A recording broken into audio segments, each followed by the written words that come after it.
এই গাইজ দেখছো সকাল সকাল আমি স্নান করে নিচ্ছি। সচরাচর আমি চুড়িদারেই পরি কোথাও যাওয়ার সময়, যেহেতু আজকে একটা অনুষ্ঠান আছে ওই জন্য আমি শাড়ি পরে নিয়েছিলাম।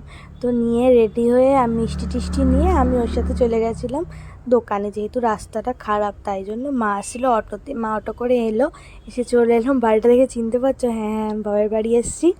আর ছিল আমার কাকার একটা ছোট্ট ছেলে হয়েছে, তো ওর ছিল ষষ্ঠী পুজো, তাই জন্য আমি চলে এসেছিলাম। আর এই দেখো আদরটা দেখেছো তো, বাড়ি আসলে এত্তার কাছ দিয়ে খাওয়া, পিসি খাইয়ে দিচ্ছিলো। আর এই যে সেই ছোট সদস্য, নতুন সদস্য আমাদের বাড়ির, তো ওরই ছিল আজকে ষষ্ঠী পুজো। তো ওই জন্য আমি আর মা এসেছিলাম, আর ও পরে আসবে, দুপুরবেলা এসেছিলো। এই যে আমার মা মানে শাশুড়ি মা আর পিসি গল্প করছিল।